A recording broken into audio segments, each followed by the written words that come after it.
Hi guys, this is Vitaly with AFT Dispatch and A2C Logistics, and in today's video, I'd like to speak with you about 3 significant trucking regulations that are coming in 2025. But first, roll the intro.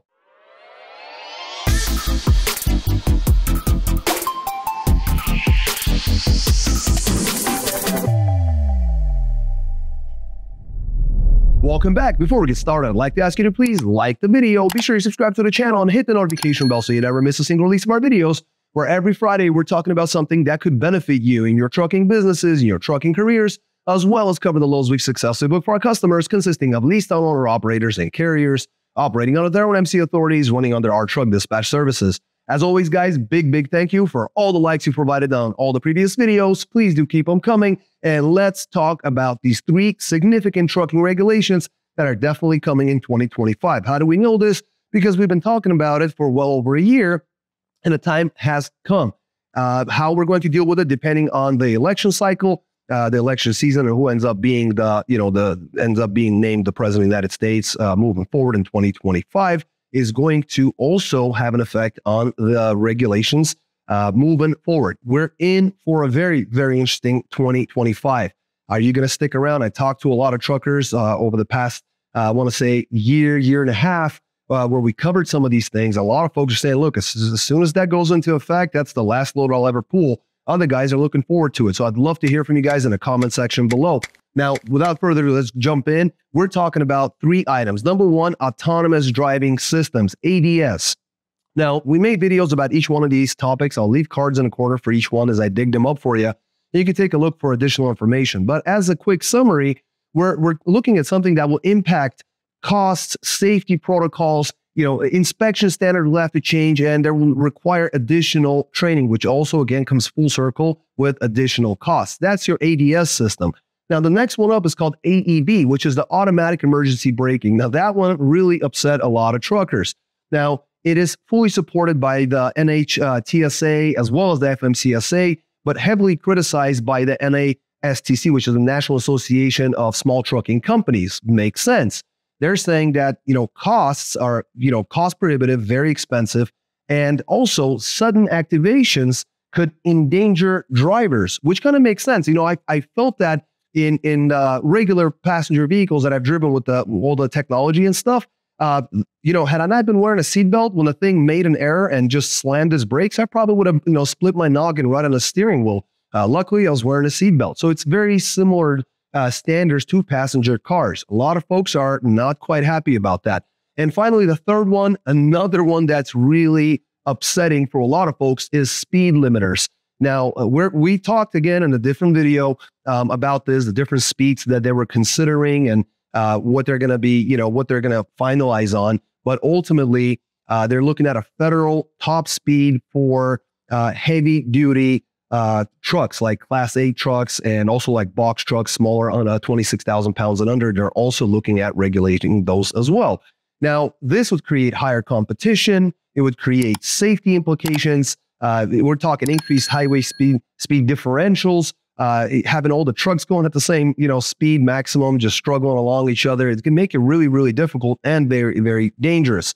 Now, it goes without saying, slowing down does, save a lot of lives, but there's definitely a play with those figures, and the statistics are available, and there's a good and a bad way of approaching the situation. I'm not saying this is good or bad, but I'd definitely love to hear from you guys in the comment section below. I definitely appreciate that from you guys. Now, finally, what I wanted to look at is, and not to make this political by any means, I wanted to look at Trump versus Harris administration. Okay, what happens if one wins or the other? After all, we're just days away from knowing our next president. And ultimately, by the time you guys get the next week's video, we will have already had, basically a president-elect right at that point. So nonetheless, let's move forward. What happens if Trump wins? So we're looking at trucking companies, the trucking industry, even bigger, and the tech industry, the tech sector. They will set the rules. That's how it's going to move forward under a Trump administration, 2025 moving forward.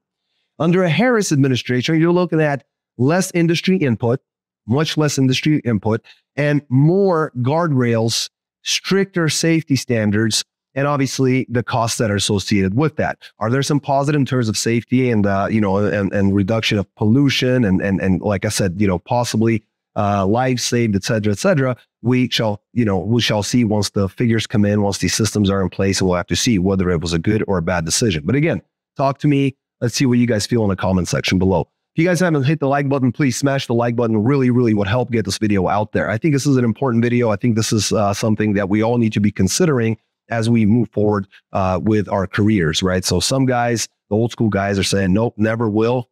Maybe the younger generation are more tech savvy and they're saying, hey, this is actually really great. So that's why I say I'd love to hear from you guys in the comment section below. So ultimately, what are we looking at? We're looking at a very simple equation. It's going to be industry freedom versus tighter controls. That's ultimately what we're going to be voting on election day. As a reminder, when these things are kicking in, again, we've covered in other videos, but as a reminder, ADS system, the autonomous driving system, they're going to rule on that in December of 2024 this year. AEB, which is the automatic emergency braking system, is January 2025. And then, of course, the speed limiter is going to be May of 2025. So we got it cut up for us all the way through the middle of next year. Let's see how it goes. Guys, if you haven't done so, please smash the like button. I'll switch over to the channel, the camera. We'll look over those who book for our customers, and subscribe to the channel, hit the notification bell, and I'll see you guys in just a moment. Welcome back. Let's take a look at some of these loads. Guys, this week we have a pretty good mix of vans, reefers, and a flatbed. I'd say everyone did quite well considering the market conditions that they find themselves in, but even more impressive is how creative dispatch was with routing of these drivers. Everyone got quite a bit of deadhead, but deadhead is actually your friend if used strategically. We actually made a really cool video. It was 3 or 4 years ago. It's a pretty funny gag type of a video, unlike what you're used to watching normally on this channel. I'll leave a little card in the corner if I can dig that up for you. I definitely recommend taking a look at that. Let's go ahead and get started with Tariq coming out of Suffolk, Virginia with his dry van, 1 pick 3 dropper to Columbia, South Carolina, Augusta, Georgia, and Fort Walton Beach, Florida. It's a very light load, 12,500 pounds of packaging, 950 loaded miles booked at $2,700. Got him 284 a loaded mile. An excellent job there. Then New Orleans, Louisiana to Oxford, North Carolina. So a bit of deadhead there. It's a 42,000 pound load of natural rubbers, 878 loaded miles, booked at 2150. Got him 245 a loaded mile. Then Greensboro, North Carolina with a 1 pick 8 dropper going to Boone, North Carolina. Johnson City, Tennessee had 2 drops. Then Forest City, North Carolina, and Kings Mountain, North Carolina. Then we got 2 drops in Concord, North Carolina, and a final in Albemarle, North Carolina. Apologize if I mispronounced that. It's a light load. Yes, it's 1 pick 8 drops, but it's only 8,000 pounds of mattresses. Now, driver assist was required on this one. Luckily, they got the right guy. Tariq sees that as part of fitness. So that worked out for everyone. 402 loaded miles booked at $1,400. Got him 348 a loaded mile. An excellent job, and got Tariq to break a sweat. So an excellent job. So let's look over his numbers. Tariq ran from Thursday to Thursday, 7 days on the road, $6,250 in gross, ran 2,230 loaded miles, got about 330 deadhead miles, which ended up getting him 280 per loaded mile. But here's the trick. It only went down to 244 a loaded mile, 244 with deadhead included, which is an absolutely incredible rate in today's market for such super light loads in that part of the country running for a week. Excellent money, very efficient. I would say a great job. Moving on to Mike running a reefer coming out of Toppenish, Washington, going to Ontario, California. It's a 40,000 pound load of meat. Temperature set at 26 degrees, 1,050 loaded miles booked at $2,300. Got him 219 a loaded mile. Then a load out of South LA and Fullerton, California, going to Aurora, Colorado. It's a 42.5 load of fruits and vegetables sitting at 34 degrees continuous. 1,053 loaded miles booked at $3,500. Got him an easy 332 a loaded mile, an excellent rate.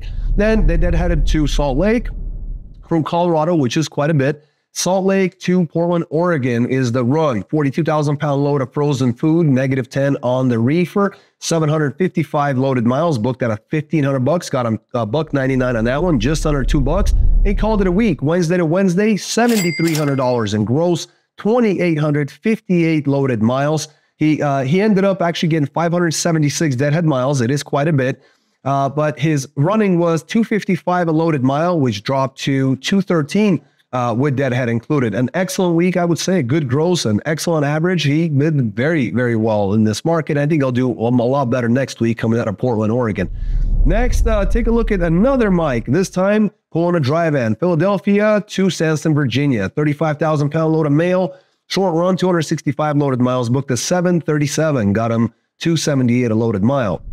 Then Chantilly, Virginia to Springfield, Mass. It's a 45,000 pound load of crackers, 389 loaded miles, booked a 1335, got him 343 a loaded mile.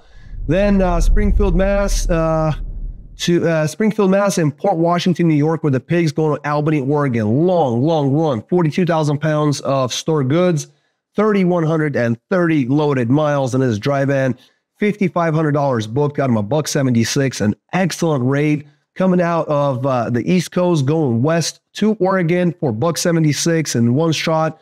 An amazing job, an excellent rate. Way to go. And again, you'll do really well next week with that dry van there. Monday to Monday, Mike ran up $7,500, $7,200 in gross. An amazing number. 3,784 loaded miles, only 115 a deadhead mile. So he ended up getting $2 loaded, and it only dropped to $1.95, only 5-cent loss on almost 3,800 loaded miles, plus the deadhead. So, oh my God, that's a lot of miles he ran. An excellent job, a very good gross for the week, and you're ending up in a very good market. Moving on to Ronald. Reefer coming out of Dillon, Nebraska, and going to Lodi, Wisconsin. Very light load, 9,600 pounds of beverages, 541 loaded miles, booked at 1,350, got on $2.50 on that one. Then Green Bay, Wisconsin to Clarksville, Texas. It's a 42,000 pound load of beef chunks, temperature set at -10, 1,033 loaded miles at $2,800, gets you $271 a loaded mile. Then Garland, Texas to Houston, Texas, quick run there, 43.5 load of food products at 34 degrees continuous, 252 loaded miles, booked at $700, got him $278 a loaded mile. Then Laredo, Texas to Terrell, Texas, and Irving, Texas. It's a 33,000 pound load of miscellaneous FAK, temperatures at 50 degrees on a reefer, nothing crazy, 498 loaded miles, booked at $1,250, got him $251 a loaded mile. Excellent job, Thursday to Thursday, $6,100 in gross, 2,324 loaded miles, 581 deadhead miles, got him $262 a loaded mile, dropped that to $210 with deadhead included. Excellent job, Ronald, way to go, sir. Next, we got Vasil and his dry van coming out of Easton, PA, going to Pritchard, West Virginia. 44,000 pound load of pet and garden supplies, 531 loaded miles, booked at $1,000, got him $1.88 out of there. Then South Shore, Kentucky to Edgerton, Kansas, 12,000 pound load of fire brick, 734 loaded miles, booked at $14.99, got him $204 a loaded mile. Then Independence, Missouri to Saratoga Springs, New York. 40,000 pound load of packaging, 1,252 loaded miles, booked at $24.50.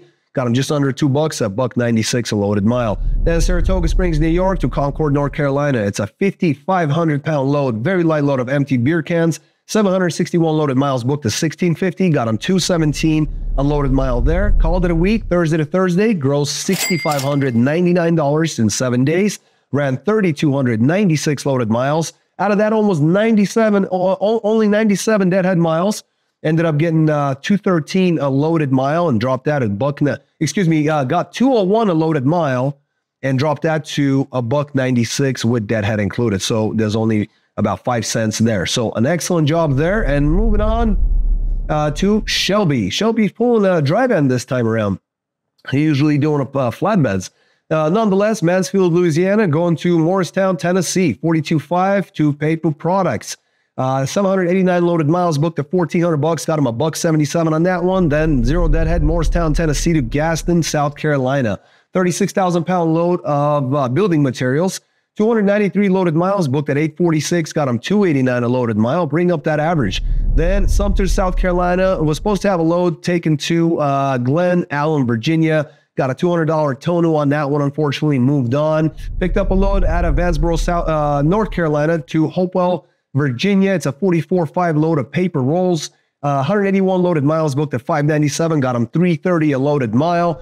Then another load ended up being a $150 tonneau. It was Hopewell, Virginia to Ravina, Ohio. It was supposed to be a good run, but tonneau $150 collected. They ended up picking up a load out of Tonneau, Virginia. Not a play on words. Going to Windsor, Colorado, took a long run, 40,000 pounds of general goods, 1,756 loaded miles at $3,000. Got him out of there for $171. Again, moving from east to west. Colorado's not the best place, but it's really tough to come out of Virginia, West Virginia, that whole neck of the woods. Nonetheless, an excellent job, Friday to Friday. 7 days on the road. Shelby ran up $6,193 in gross, 3,019 loaded miles. Out of all that Tonu and all these problems, he was at 346 deadhead miles, ended up getting 205 a loaded mile, and that unfortunately dropped him to $184 with his deadhead included. So I would say an excellent job for everyone. Some good luck, some bad luck, and it's definitely a mix of everything. A lot of you guys are positioned very, very well. So I'd say everybody, hats off to you.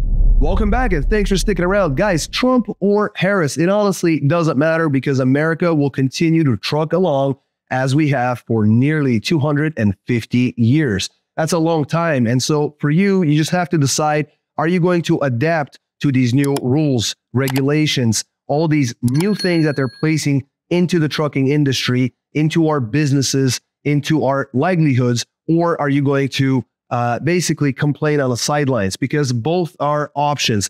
It's going to become more and more difficult, more and more expensive to run your businesses. And one way to fight that is, of course, to try to reduce those expenses, but you can only go so far. The only unlimited potential is in the amount of gross that you can bring in. And luckily, that's what we specialize in for over a decade. So we work with both carriers who have their own MC authority, as well as leased out owner operators. If you have interest in any of that, contact us at the number, call or text the number, get on our website at aftdispatch.com. Plenty of information there. Or just get in touch with us. We'd love to cover the information for you, but just don't sit on the sidelines. Don't, rest on your laurels, if you will. The industry's changing. We'd love to be able to help you. There's only so much that, so many people that we can help. And, we are here for you.